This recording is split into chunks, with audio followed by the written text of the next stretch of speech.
which was a fascinating conversation. And we just talked with Ben Scragg about squad goals, which I never got around to asking him what that word actually means, but we were basically talking about some of the networks, the friendships really that have emerged out of this conference. Sure. OLC Innovate as well as OLC Accelerate, and that was a fun conversation. And here we are with Dr. Shelton, who I saw that you were doing a workshop, or you did a workshop on implementing the OLC Quality Scorecard. And I was interested to hear more about this and like, how did the workshop go? That was a couple days ago. Yeah, it was on Tuesday. Yeah. It was a great pre-conference workshop. I did the workshop with Dr. Karen Peterson and Dr. Terry DePalo. He's actually from Dallas Community College. And we really shared his model and how he deployed the scorecard and implemented it across 7 independently accredited colleges in a district, which is huge. Yeah. Right? It's a very huge district. Each college is independently accredited with SACs. And so you've got 7 distinct presidents.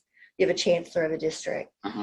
But he focused on how to deploy it and had great recommendations. And that's been always the question. I've done lots of workshops since 2010 on the quality scorecard and what it's about and how the research was done to develop it and what it focuses on and how to sort of get started.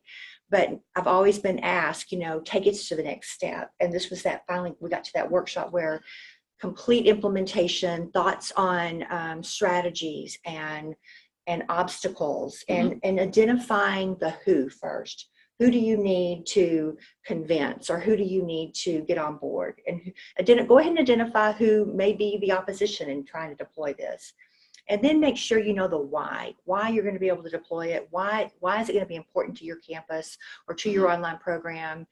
And then what would be the outcome if you don't deploy it, right? And that's what we recommend is, we've been doing this for a long time. We've been online now. We're not infants in this. We figured it out for the most part. We can always do a better job. But we're good at putting courses up. We know how to train faculty. I'm not sure that we're able to train all faculty in everything, but we know the basics. But do we know how well we are doing? And that's what the scorecard is about, is to take a 360-degree look at your programs and to try to identify where you can improve. And that's something our accreditor wants to see. Our accreditors want to see that we're on this continuous improvement process. Right. And so when I talk about the implementation, I often remind people the best thing about the quality scorecard is that it starts the conversation on your campus about quality, right? Yeah. And it starts to bring people to the table, the librarians and the IT people and the instructional designers and the advisors come together and they find out about really what each other is doing to support the student and how to make the best experience for the student. So the quality scorecard really can help start that conversation. It's not about trying to be exemplary. That's awesome. That if you can score in the top 90% and earn a seal about, for excellence, that's amazing. Yeah. But it's really more important to start the conversation and to start the process and start identifying those areas, even if it's just one area. I remember hearing a session last year from Texas State University. I came in, they didn't know I was going to be there. And I was listening to them and how they implemented it. And they used it and they identified 175 different improvements that needed to be done. And then they just started on their list one by one as they got resources and plans to make those improvements. And so for them, it wasn't about being exemplary as it was about getting on this plan to make improvements to improve that experience for the student and the faculty member. And those were 175 improvements program-wide, or that was for institution-wide for all their online programs. Oh, institution-wide. Wow. Yeah. Okay. Yeah. Wow. Okay. Cool. So, I come into this conversation as a learner. I have a little experience being trained in things like quality matters and implementing those things. And I know that quality matters really focuses specifically on course design. That's correct. The thing that's interesting to me about the OLC Quality Scorecard, well, there's a few things that really interest me about it, but is that it doesn't just focus on design, but it also focuses on the implementation and the actual facilitation of the learning experience. That's right. So could you tell me like a bit about, you said you've been doing workshops using this since 2010 or so? Right. How did you get into using this scorecard? So I was a dean of online programs at Dallas Baptist University for a long time, and we were a private institution, and we started in 98. When there wasn't research, when there wasn't literature to go to, right? Katrina Meyer had written something later in the later 2000s or early 2000s that I kind of followed, but there just wasn't anything there. But we were a private institution, a private faith-based institution. And Dallas Community College offered the same courses that we did, some of the same courses for $50, where we were much more expensive. And I knew that, I knew that this was going to help our university. But I knew that I had to do it with a focus on quality to be able to compete. So from the very beginning, I looked for strategies and ways to really focus on quality. So I wrote a book with George Saltzman in 2005, An Administrator's Guide to Online Education. And each chapter focused on a different issue. Instructional, the instructional support or the faculty support, the student support, marketing, technology, the impact on the infrastructure and the way you would structure your departments and policy development and leadership. The final chapter is supposed to be about quality. And there wasn't anything much in the literature except the Katrina Meyer book. And so we wrote the chapter and it was terrible. So we threw it away and we wrote it again. It was still terrible. And so we threw it away and sent the book to the publisher and said, here, just do an overview. We wrote an overview chapter. We both were very busy in our jobs. We both had families and spouses that were ready for us to have the book finished after 2.5 years. And so we sent it off to the publisher, and then Dr. Saltzman actually went off into mobile learning, and I focused on my PhD at University of Nebraska. And that stayed with me. How do we do this? I knew that I had a quality program, but how could I prove it to others? And so in our regional accreditors at the time did not have clear, specific guidelines and a framework either. So that stayed with me at Nebraska. And so I read as much as I could in the area in the literature. And I remember taking a class, Total Quality Management and Education, and applying those principles. And it wasn't about online education, it was about education as a whole. But I really began to study that in SALIS and the balanced scorecard model from authors at Harvard, and then the Baldrige method that's in business. So all of these are business processes that have been moved over to education in some way. And I thought, that's it. That's what we need. We need some kind of scorecard or rubric or something. And so I actually started working down that path and figuring out the best method. So I used a Delphi method, which is where you bring a panel of experts to consensus on a given topic. And then I went to the literature and used it was the most heavily cited piece of literature on quality. It was the Quality on the Line article from Institute of Higher Education Policy. It was 24 statements. They called them benchmarks, but it was really statements about quality. And I gave those to the panel in my first survey and said, are these relevant? Do these apply? Do they need to be modified? And the panel, so I had 43 long-time online education administrators as experts. 86% of my panel had 9 or more years in 2009. So that's a long time for our field, right? To have these, have been around for 9 years doing this. And so they modified, changed, reworked those 24, some split, some merged. They became 25. They suggested another 80 that needed to be added, and they came to consensus on 45.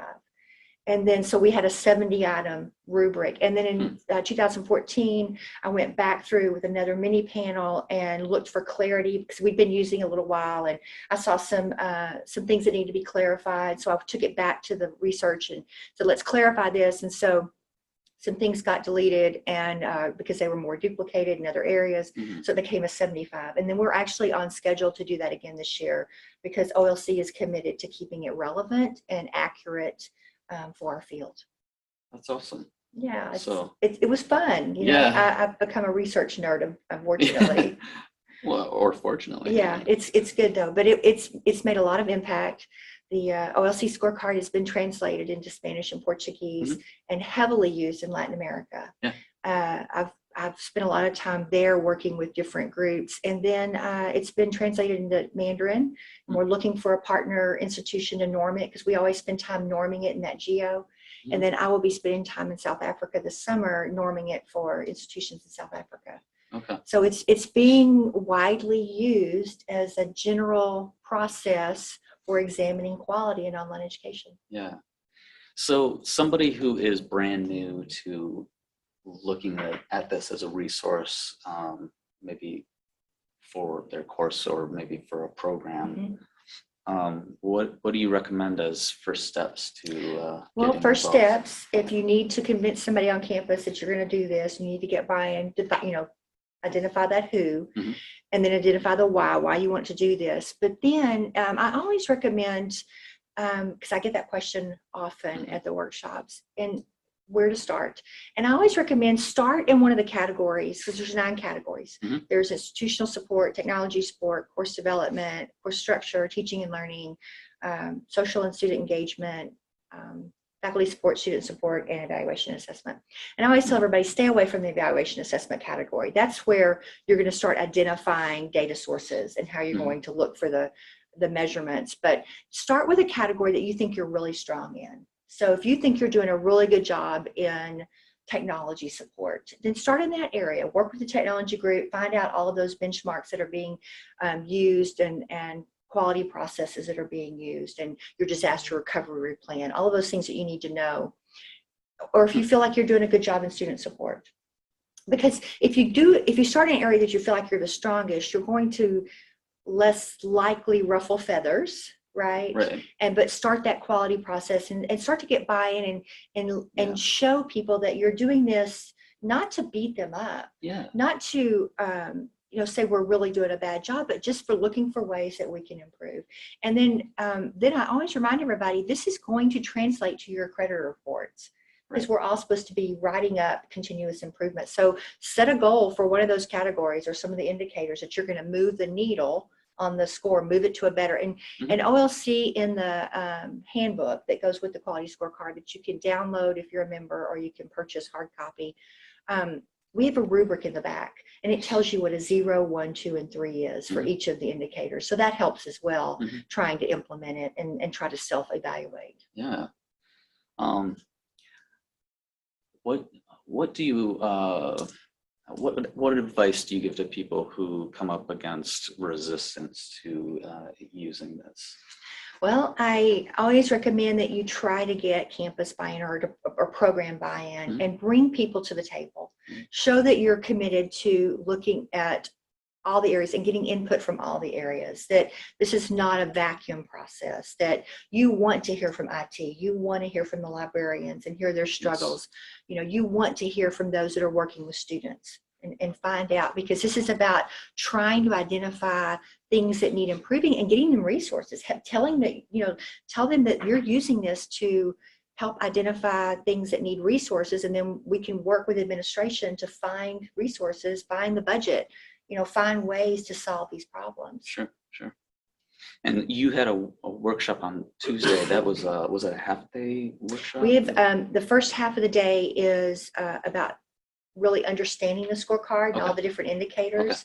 We have a lot of table talk, and we also share with you at those workshops, those pre-conference workshops, we share a crosswalk that we've done to all the different regional accreditors and how the scorecard applies to each of the regional accreditor requirements, their competencies or their standards. And so we talk about that. And then the second half is specific implementation strategies and give good examples. We've got case studies of different institutions that have become exemplary.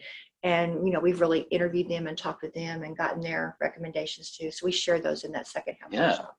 And what about the broad range of mediums that this can be helpful for? Like, is it only exclusively helpful for a fully online context, or does it also apply to blended? That's a hybrid great question. approaches? Oh, that's a great question. So the quality scorecard for the administration of online programs really should focus on programs that are 80% or more online, really, Okay. almost fully online. We took the scorecard back to through a research process and normed it for blended. Mhm. And so OLC also has a blended scorecard Okay. that will help you identify those things about blended programs. They're a little bit different, things that you need to consider. There's a lot of same indicators, Sure. but then some of the indicators were modified and indicators were added to focus on blended programs. Okay. And all of these are downloaded for free from the OLC Quality website. Yeah. What a great resource to the community. Yeah, OLC's always been the organization to me that was focused on quality. And so the minute the research was done, actually, originally, when I started the research, the chief knowledge officer at the time said, we really are interested in this. What can we do? And so they helped me identify that expert panel originally to try to find the long-time administrative experts. So they're a great organization. Yeah, that's fantastic. So you had a workshop. What other opportunities are coming up in the near future for people to get formal training or get oriented to? Yeah, good. That's a good scorecard? question. I'm actually starting a mastery series on the quality scorecard. I actually teach that, where you are online with the workshop for a week, and then you're off for 3 weeks doing kind of a reflective activity. Then you're back on for the second part for a week, and then you're off 3 weeks again. Then the third week you wrap it up and turn in your final project. And so it's a mastery series, and you can find the information on the website. I think I start the last week of April, I believe. Okay. So fantastic. Well, thank you for sharing about this with me. Yeah, thank you for having me. It's been great talking with you, and please feel free to stop by here. We're just having these kind of conversations with people who've done workshops and sessions, and we're also having conversations with people who are joining us virtually, and including Sam here, who I was having a conversation with on Twitter yesterday. He was wanting to be here in person this year, but I told him, hey, at least we're still connecting on the interwebs. Absolutely. Right? It's a great opportunity, right? Because so many people got budgets cut, especially where I'm from. I live outside of Houston, and so a lot of budgets were cut because of Harvey, because of the hurricane. Right.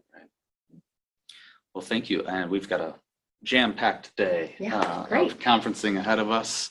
And I look forward to seeing you in the halls. Yeah, good. Thank you for having me. I appreciate it. Absolutely. Hopefully that'll get some more interest.